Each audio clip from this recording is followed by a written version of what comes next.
तो hello everyone, good morning to all of you. कैसे आप लोग? उम्मीद करता हूँ बहुत बढ़िया से होंगे। मेरा नाम है कमर और मैं वेलकम करता हूँ आपका एफपी एग्जाम प्रेप में, जो आपकी प्रिपरेशन और आपके बीच में एक स्टेप बन के खड़े हैं, जिसकी वजह से आप लोगों को एक जो है आपकी प्रिपरेशन में एनहेंसमेंट होगी। और आप लोग जो है अपने हमारे यूट्यूब चैनल को फॉलो कर सकते हैं, जिससे आपको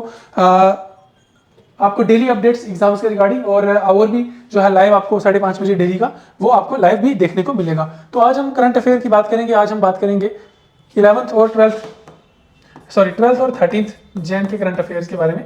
और इनमें कुछ ऐसी डिटेल्स भी हैं जो आपके लिए इंपॉर्टेंट है, जो रिसेंटली जो भी इश्यूज चल रहे हैं उसके बारे में बात करेंगे और आपको जो है कीमती चीज़ों से आपको जो है आपकी नॉलेज को एनहेंस करेंगे। ठीक है, तो पेन और नोटबुक निकाल लीजिए। तो शुरू करते हैं पहला सेशन का पहला क्वेश्चन। चलिए, पहला करंट अफेयर स्टूडेंट्स ये है कि what is the name of portal launch by government to make genome data accessible to researchers in India and abroad.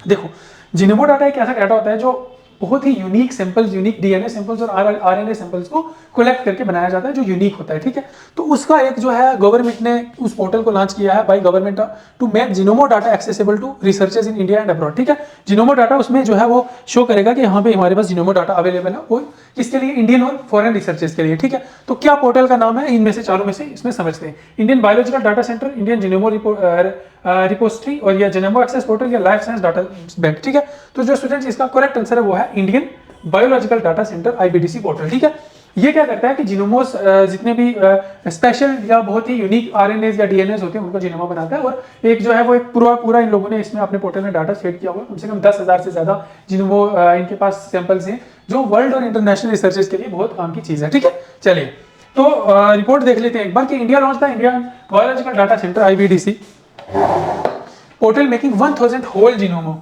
Sorry 1000 नहीं, 10K whole genome samples accessible globally। ठीक है, the data set enable advancement in genomics and personalized health care and medicine. ये किस में help करेगा? Genomics studies में और personalized health care and medicine में। ठीक है, IBDC support seamless access to genetic data, adding research and studying genetic variations and developing precise genomic tools. ठीक है, ये इसके कुछ बेनिफिट्स हैं किसके? इस पोर्टल के, जो रिसर्चर्स को हेल्प करेगा। The framework for exchange of data protocols FEED ensures ethical and secure genomic data sharing under Biotech Pride guidelines। ठीक है, the Genome India projects led by Department of Biotechnology creates a comprehensive genetic diversity database for cutting edge researchers। India plan to sequence 10 million genomics, enhance innovation in healthcare and agriculture biotechnology। ठीक है, तो ये एक ऐसा जो है जो India को जो है मेडिसिन की दुनिया में और अपनी जो साइंस की दुनिया में, मेडिकल की दुनिया में एक नेक्स्ट लेवल के एडवांसमेंट अचीवमेंट करवाने के लिए ये एक स्टेप लिया गया है। ठीक है, चलिए नेक्स्ट क्वेश्चन है, Joseph Aoun has been elected as the president of which country. Joseph Aoun जो है एक प्रेसिडेंट के नए इलेक्शन प्रेसिडेंट में किसी कंट्री में से, इन चारों में से किसी कंट्री में एक प्रेसिडेंट चुने गए हैं। वो किसके? रिसेंटली न्यूज में भी आया है, आपने देखा होगा। ठीक है, नहीं देखा होगा तो मैं आपको बताता हूँ, है ना। चलिए पहले हम देखते हैं कि इनके बारे में आपको थोड़ा इन्फॉर्मेशन देके चलता हूँ। सबसे पहले हम देखते हैं कि ओमान की कैपिटल क्या है, फिर देखेंगे लेबनान की कैपिटल क्या है, ये आपकी जनरल नॉलेज के लिए। ठीक है, कतर की कैपिटल क्या है और यमन की कैपिटल क्या है। ठीक है, जिसको आता है वो अपने कमेंट सेक्शन में जरूर लिखें। बेरूत,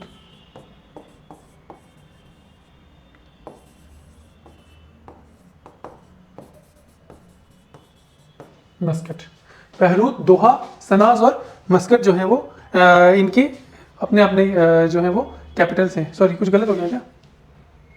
कतर, मस्कट, हाँ ये ऐसे होना चाहिए, सॉरी माय मिस्टेक, ऐसे होना चाहिए।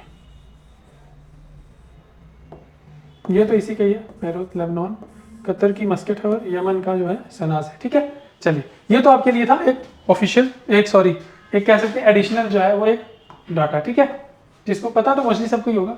ठीक है स्टूडेंट्स, तो क्वेश्चन ये पूछा गया है कि इनमें से कौन से हैं जो प्रेसिडेंट इलेक्ट हुए हैं। जोसेफ ऑन जो है वो किस कंट्री के प्रेसिडेंट इलेक्ट हुए हैं। ठीक है, तो चलिए रिपोर्ट देखते हैं। Joseph on Lebanon army chief, ये जो है लेबनान के प्रेसिडेंट इलेक्ट हुए हैं अभी, और ये आर्मी चीफ थे पहले। ठीक है, was elected president on 9 January 2025 filling a 2 year vacancy since Michel Aoun terms ended. His election signals reduce influence of Hezbollah following its war with Israel. ठीक है, ये जो थे वो हिजबुल्लाह के साथ मिलकर जो है वो इजराइल के खिलाफ लड़ रहे थे और reveal Saudi Arab international involvement in Lebanon. ठीक है, on pledge to ensure state control over arms revealed areas affected by war and prevent Israelis attack on presidency aims to revive governments and tackle Lebanon economics। ठीक है, तो ये जो है Joseph on ये बने हैं लेबनान के नए प्रेसिडेंट। ठीक है, चलिए। Which state government has launch Parth Yojana, police army recruitment training and Honor.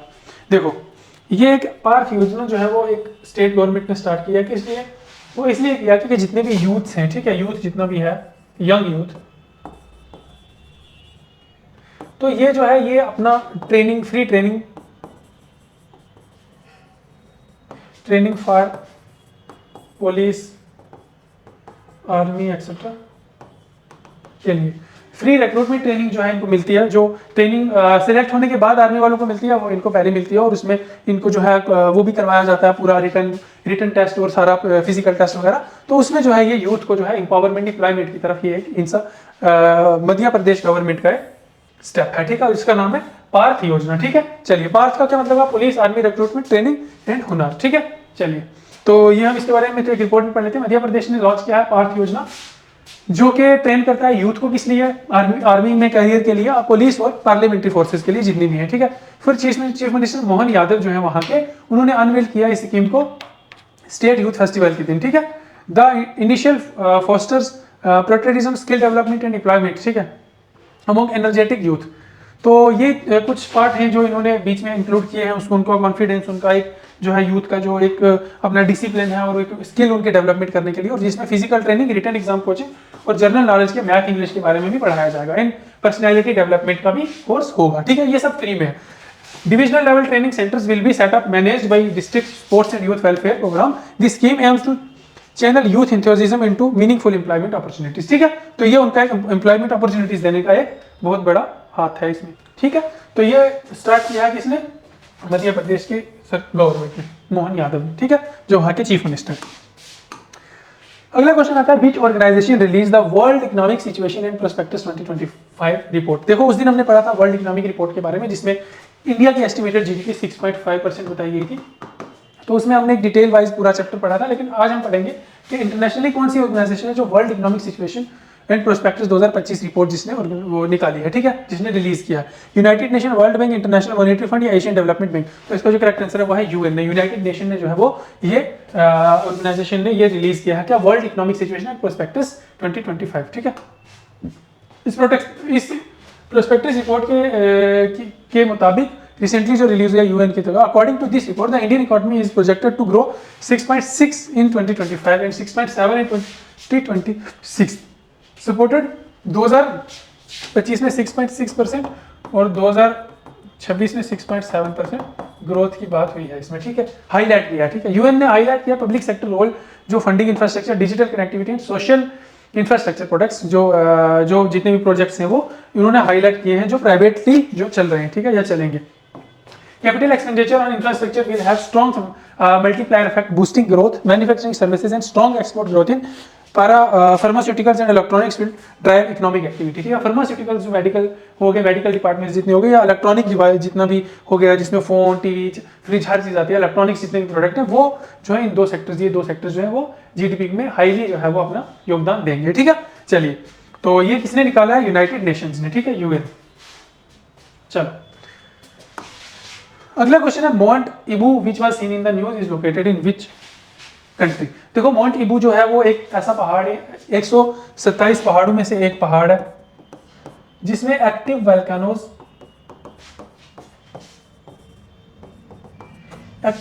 जो मतलब वोल्केनो ये नहीं है कि खत्म होगी, चल रही है अभी भी, उसमें से आग, उसमें से शोले निकल रहे हैं। एक एक्टिव वोल्केनोज में से एक है, 127 में से एक वोल्केनो है माउंट इबू, जो बहुत बड़ा एक्टिव वोल्केनो है। वो कहाँ पे पाया जाता है? तो वो स्टूडेंट्स पाया जाता है इंडोनेशिया में। इसकी रिपोर्ट देखते हैं, इंडोनेशिया में माउंट इबू पाया जाता है। रिपोर्ट में ये कहा है कि माउंट इबू एक एक्टिव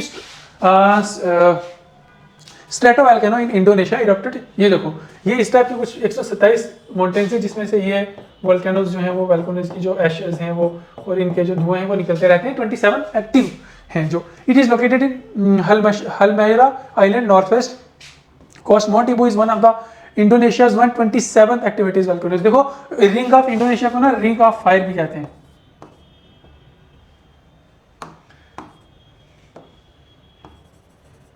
रिंग ऑफ फायर। ठीक है, क्योंकि इसमें 127 एक्टिव वोल्केनोज पाए जाते हैं इंडोनेशिया में। ठीक है, Indonesia, part of Pacific Ring of Fire with 127 active volcanoes, often experience such as events. A strong volcano, a stratovolcano or composite volcanoes has conical shape formed by layers of volcanic matter from surface successive eruption. ठीक है, तो ये mount ईबू जो है वो news में इसलिए आया क्योंकि इसमें से एक्टिवली जो है वो स्मोक निकल रही थी, एक्टिवली इसमें से स्मोक निकल रही थी वहां से और निकलती रहती है। ठीक है, चलिए अगला क्वेश्चन है कि कौन सा मेन है जो कौन सा इंडियन मेंस T20 के जो लीडिंग है, हु इज लीडिंग, कौन लीड कर रहा है उनको, जो kho kho world cup 2025 Indian men's team के लीडर कौन है, खो खो वर्ल्ड कप 2025 के 2025 के खो खो टीम के जो लीडर है, जो कैप्टन है वो कौन है। तो वो स्टूडेंट्स वो उसके बारे में रिपोर्ट देख लेते हैं एक बार, फिर आपको मैं आंसर बताता हूँ। ठीक है, the inaugural kho kho world cup 2025 begin 13 जनवरी 2025। 13 जनवरी 2025 को ये बिगन हुआ है, मतलब कि कब, कल, एक दिन पहले। ठीक है, तो at Indira Gandhi indoor stadium New Delhi, supported by the Indian Olympics association IOA। ठीक है, IOA से इसको सपोर्ट किया है, इसके बारे में इसको बताया है। ठीक है, तो ये जो है वो बिगिन हुआ है कल। The tournament features 20 men's and 19 women teams. India's men's team led by Pratik Waikar in a group alongside Nepal, Peru, Brazil and Bhutan. ठीक है, तो ये जो है वो कुछ इनके टीम जो मेट्स हैं और भी अलग टीम में हैं जो इसमें वो पार्टिसिपेट करेंगे। ठीक है, चलिए तो इसमें इनका क्या नाम है, इनके जिन्होंने जो इसको लीड करेंगे वो करेंगे पार्थिक वाइकर जिनकी मैंने पिक्चर लगाई है ऊपर, ये इसको खो खो टीम को लीड करने वाले हैं।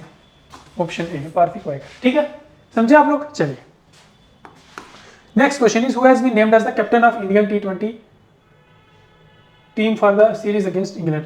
T20 के जो ये इंग्लैंड की सीरीज थी अभी, उसमें कैप्टन कौन बना था, तो इसका ऑब्वियसली बहुत लोग जो 90% मैच देखते हैं उनको पता ही है कि Surya Kumar Yadav become the captain of Indian T20 of against England, जो अभी हाल ही में T20 मैच खेले गए, इसमें सूर्य कुमार यादव जो है वो कैप्टन की भूमिका निभा रहे हैं। ठीक है, चलिए इसके बारे में देख लेते हैं। BCCI ने किया 15 member squad for the 5 match T20 series against England starting on 22 January 2025 इसकी भूमिका निभाएंगे और Surya Kumar Yadav will be the captain of the team with Akshar Patel as vice captain. ठीक है, इसमें अक्षर पटेल जो है वो वाइस कैप्टन की रोल निभाएंगे। ठीक है, Mohammed Shami returns to the squad after over a year. Mohammed Shami, इसमें न्यूज ये है कि मोहम्मद शमी जो है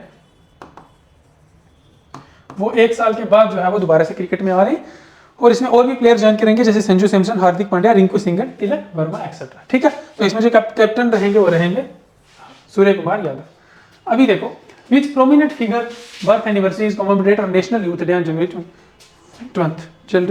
12 जनवरी को जो किसकी जन्म दिवस पे जो है नेशनल यूथ डे मनाया जाता है। ठीक है, बहुत इजी क्वेश्चन है, बहुत ऑब्वियस सा क्वेश्चन है, तो ये इसलिए डाला मैंने क्योंकि 12 जनवरी के भी करंट अफेयर है इसमें, तो मैं उसमें आपको बता रहा हूँ कि इसमें जो करेक्ट आंसर है वो है स्वामी विवेकानंद। ठीक, तो नेशनल यूथ डे जो है वो क्यों मनाया जाता है, स्वामी विवेकानंद के बर्थ डे पे, जन्म दिवस पे ये मनाया जाता है। किस लिए, यूथ्स को जो है जागरूक करने के लिए और एम्पावरमेंट में यूथ्स की जो है वो कंट्रीब्यूशन बताने के लिए वर्ल्ड में। ठीक है, रिपोर्ट देखते हैं आपको समझ चल जाएगी।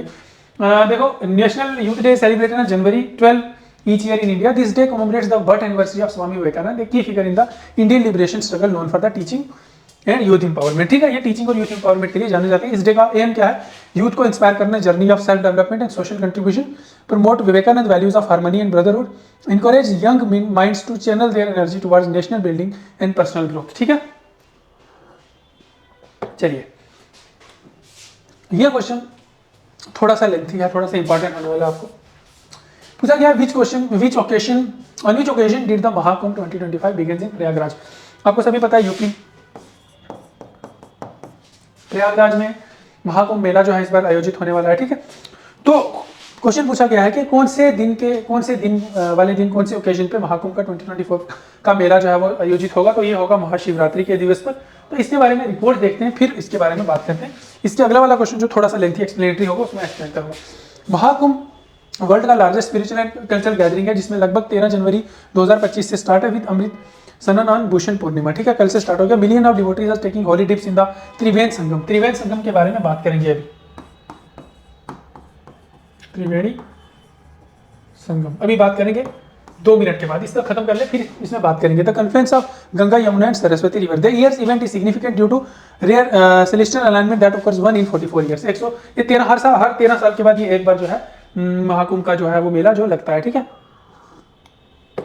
चलो क्या बात कर रहे थे हम, हाँ देखो अगले क्वेश्चन में इसके बारे में बात करेंगे, त्रिवेणी संगम। सेम है question, which rivers meet at the Triveni Sangam in Prayagraj. Triveni Sangam इसको किस लिए बोलते हैं? त्रिवेणी बोलते हैं तीन, और संगम बोलते हैं सात को। तीन का साथ, तीन मतलब क्या? तीन रिवर्स का साथ, ठीक है, तीन रिवर्स का साथ। कौन से रिवर्स? गंगा, यमुना, सरस्वती। ये तीनों जब अपनी अपनी लोकेशन से, गंगोत्री से, यमुनोत्री से बह के आते हैं, और ये जो है वो अपने अपने ओरिजिन से बह के आते हैं। क्वेश्चन ने जो पूछा था वो तो हमने समझ लिया, गंगा, यमुना, सरस्वती, ठीक है। ये तीन रिवर्स हैं जो अपने बह के आते हैं अपनी अपनी जगहों से, और ये यहाँ पे मिलके जो है वो त्रिवेणी संगम बनाते हैं। कहाँ पे? प्रयागराज में। अब जब आप बात करते हैं कि गंगा, यमुना और सरस्वती जो है वो कहाँ कहाँ से बहते हैं, इनका ओरिजिन है क्या, है ना, तो इनके बारे में बात करते हैं कि इनका ओरिजिन क्या है, इनका, इन तीनों का, ये कैसे मिलते हैं। मैंने आपके लिए एक मैप भी प्रिपेयर किया है जिसमें मैं आपको बताऊंगा ये कैसे आगे कहाँ पे मिलते हैं, ठीक है। चलिए सबसे पहले हम बात करते हैं गंगा के बारे में, ठीक है। देखो गंगा रिवर जो है वो, देखो गंगा रिवर की अगर हम बात करें तो ये 2525 किलोमीटर में पूरा इसका जो है वो स्टार्टिंग टू एंड पॉइंट तक इसका डिस्टेंस है। कितना? 2525। उसके बाद अगर हम इस बात करते हैं इसके बारे में कि इसका ओरिजिन कहाँ पे है वो, तो इसका ओरिजिन है स्टूडेंट्स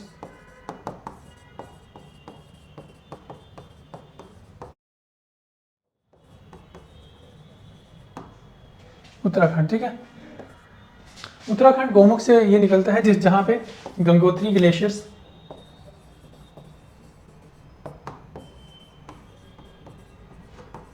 मेनली इसमें गंगोत्री ग्लेशियर्स का पानी है जो इसका ओरिजिन का एक मतलब क्या कहते हैं कि ओरिजिन इसका जहां से बनता है, ठीक है। जो गोमुख है वो कम से लगभग 18 किलोमीटर दूर है गंगोत्री ग्लेशियर से, ठीक है। तभी इसमें जो पाया जाता है ये गोमुख से पाया जाता है, ठीक है। तो गंगोत्री को कंसीडर किया जाता है बर्थ प्लेस ऑफ गंगा, ठीक है। चलिए ये तो थोड़ा सा अभी मतलब इतनी डिटेल आपको पता होनी चाहिए, एकदम से पूरा एक्सप्लेन कर दूंगा माइंड से निकल जाएगा।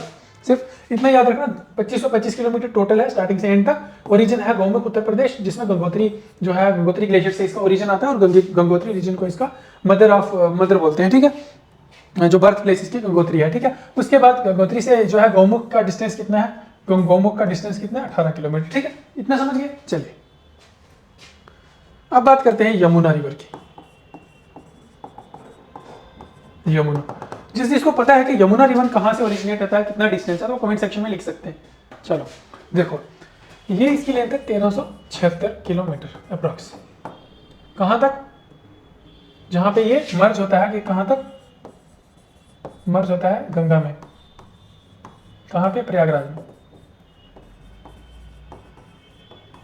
प्रयागराज में ये गंगा से के साथ मर्ज होता है, तो उधर तक इसकी जो है वो लेंथ 1376 किलोमीटर रहती है, ठीक है। उसके बाद अगर बात की जाए इसकी, तो इसका सोर्स क्या है, हम थोड़ा सा जगह बना देते हैं। यमुना 1376 किलोमीटर बिफोर संगम, ठीक है। उसके बाद ये तो ट्रिब्यूटरी बन जाती है गंगा की, ठीक है। उसके बाद अगर बात करें दूसरी कि इसका ओरिजिन कहाँ पे है, तो इसका ओरिजिन अगर देखा जाए तो वो एक जगह है यमुनोत्री ग्लेशियर। यमुनोत्री ग्लेशियर्स, और ये कहाँ पे? उत्तराखंड में, ठीक है। उत्तराखंड में भी ये भी है यमुनोत्री ग्लेशियर्स, और स्पेसिफिकली देखा जाए तो बंदरपूछ एक जगह है, बंदरपूछ पीक्स भी है, पीक्स में से इसका ओरिजिन है, ठीक है। ये कुछ इसका डाटा है, बेसिक डाटा, ठीक है। चलिए उसके बाद अगर बात करें कि इसके बाद आ जाता है जी सरस्वती, ठीक है।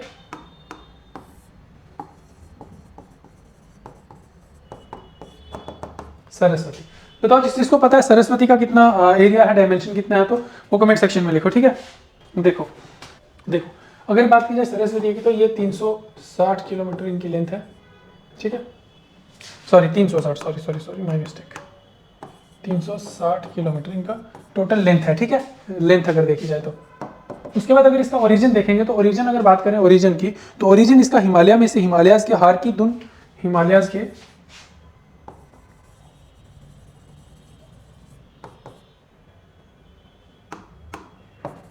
हार की दुन ग्लेशियर्स में से है, हिमालय के हारकीदुन ग्लेशियर जो उत्तराखंड में है, ये भी उत्तराखंड में, ठीक है। हिमालय के हारकीदुन ग्लेशियर जो भी उत्तराखंड में पाए जाते हैं, जहां पे, कहां पे, वेस्ट गढ़वाल में। इसमें से कोई भी नाम आता है ना एग्जाम में तो आप कंफ्यूज मत हो जाइएगा कि ये कैसे कैसा है। उत्तराखंड भी अगर आएगा तो बोल सकते हो, हारकीदुन ग्लेशियर्स आएगा तो बोल सकते हो, वेस्ट गढ़वाल आएगा तो बोल सकते हो कि ये सरस्वती का ओरिजिनेटेड जो है प्लेस है, ठीक है। उसके बाद अगर बात की जाए तो अभी ये जो तीनों के बारे में हमने बेसिक बात की ना, अभी देखते हैं इनका महासंगम कहाँ पे होता है, संगम मिलन कहाँ पे होता है, ठीक है। तो आपको तो पता है मिलन इनका प्रयागराज में ही होता है। Millions of devotees are taking holidays in the Triveni Sangam, the confluence of Ganga Yamuna and Saraswati rivers, ठीक है। इसी बेस में मैंने आपके लिए एक, आपकी अंडरस्टैंडिंग के लिए एक ये लेके आया हूँ। देखो ये रहा, थोड़ा सा ना नीचे से कट रहा है, 1 सेकेंड स्टूडेंट्स, जूम करते हैं इसको, ठीक है। चलिए 1 मिनट, यहां से मैं आपको बताता हूँ। ये यहाँ से जो है वो शुरू होता है क्या, ये यमुना रिवर यहाँ से आता आता आता यहाँ से सिंध से क्रॉस होके यहाँ से ये यहाँ पे प्रयागराज में मिलता है यमुना, ठीक है। यहाँ से आके सीधा इधर, ऐसे मैं बताता हूँ आपको,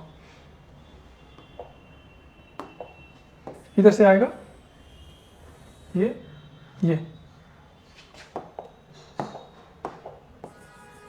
है प्रयागराज, ठीक है। आपकी अंडरस्टैंडिंग के लिए मैं बता रहा हूँ, ठीक। ये है यमुनोत्री ग्लेशियर्स। दूसरा ये आता है गंगोत्री ग्लेशियर से, ये इधर से होता उत्तराखंड से, ये इधर से आता है यहाँ से गंगा, इधर से ये संगम इसका हो गया, ठीक है।